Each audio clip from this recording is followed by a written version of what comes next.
What is going on, everybody? I went ahead and wrote down all of the news from all the different videos from Gamescom that I could find and try to put them into one condensed version, trying to make this as quick as possible, talking about single player and multiplayer. So let's just start with single player. In single player, they talked about bigger battles up to the number 1000 bots for the single player battles was mentioned. They didn't mention a number for multiplayer battles, but they said large multiplayer battles as well. How large, that is unknown as of now, at least to me. If you know, please let me know. They also said that it is released in Early Access 2020. Obviously, we all know that by now. That was announced on Monday.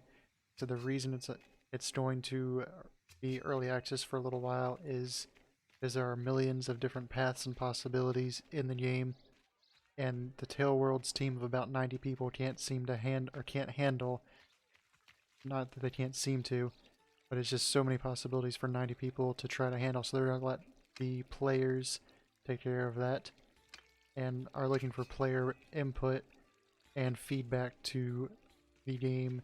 As they also mentioned, there is roughly 40 cities and hundreds of castles and villages in the game. So the map's going to be at least twice as big as in Warband.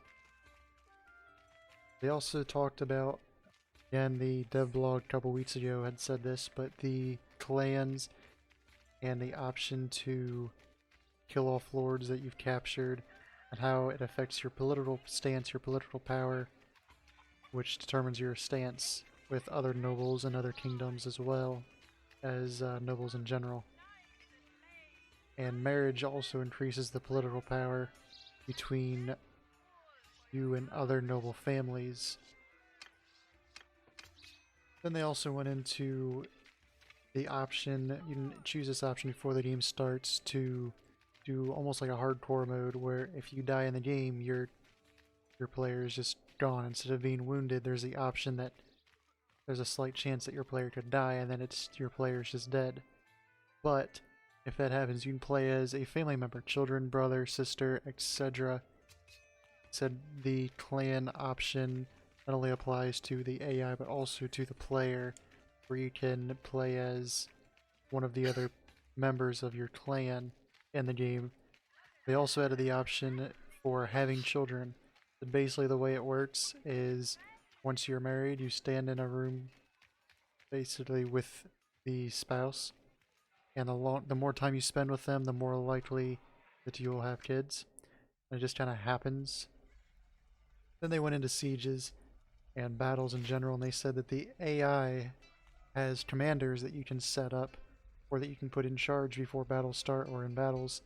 Give them power to make orders, give orders.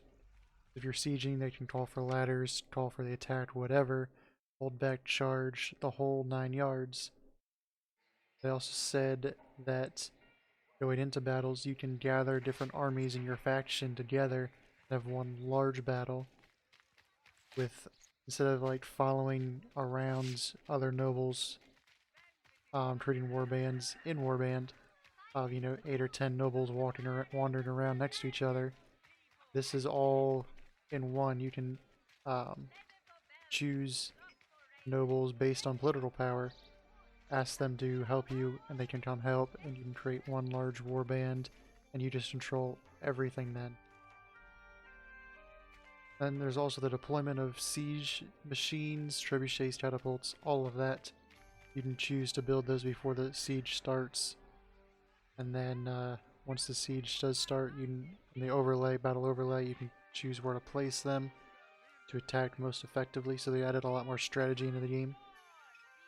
And when you're sieging, you don't have to attack. You can also just choose to starve out the town or the castle, and eventually, as long as you don't get attacked, the other army will eventually either lose morale and flee, or they will die off from starvation. However, the longer you sit there, the more likely it is you'll get attacked by other armies, whether in the same faction or other factions. So that's also one of the issues if you use trebuchets or catapults. So you can blow holes in the wall in this game. Much more realism rather than the previous couple games. But if you do blow holes in the wall, it gives you your you're going to be more susceptible to being attacked by other kingdoms if you take the castle. And also the castle or town's garrison can rush out and attack you in the middle of the siege. And that about does it for the single player side of things. So let's go ahead and talk about multiplayer. Multiplayer seems to be a little slower paced than the previous Warband multiplayer. The horses seem to go a little slower. That's kind of what I mean by slower paced. Players seem to run a little slower, maybe not, but it does look like there's a sprinting option. I'm not 100% on that because I was not picked for the beta. Unfortunately, a little upset about that, but nothing I can do. I know I'm not a big name. The UI for multiplayer looks a lot cleaner, a lot neater, a lot smoother than in the previous games. It looks like there's a lot more class options as well. It's not just your, your archer, your cavalry, your infantry. It looks like there's more like 8 or 10 different classes to choose from. And then with those, instead of the vast amount of weapons and armor you could choose from based on your gold, it looks like instead you have perks. Choosing one of the 3 perks determines how much that class is going to cost for that specific spawn. So they're doing it a little different than in Warband, but I like it a little bit better. I think it looks a lot cleaner. It feels a lot better. But it looks like the same general combat system. Just looks like they've smoothed up mechanics a little bit. They've also added arrows on the screen for the directional blocking and attacking. Make it a little easier for players. I don't know if that's going to stay in the full game or not, but it is in the beta. There might be an option you can turn on, turn off. That'd be kind of neat, kind of nice.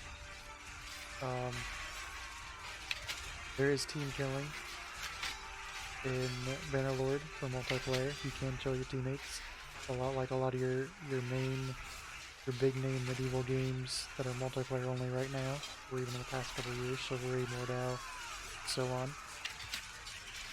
And one of the other things I noticed was the store and the players online, and even the kill feed is a lot cleaner. It's a lot smoother.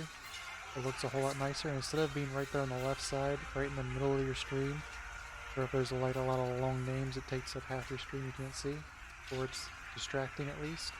This time it's going to be the top left-hand side, and all the UI is pretty much on the top of the screen.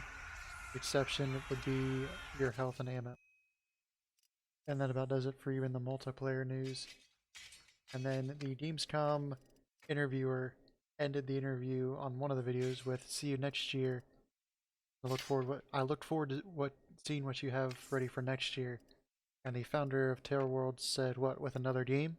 So hopefully that's going to mean that the game is going to be pretty close to full release by Gamescom of next year, which would be very nice. It is early access March 2020. Looking forward to that. And that about does it with this video. Hope you all enjoyed, and see y'all later.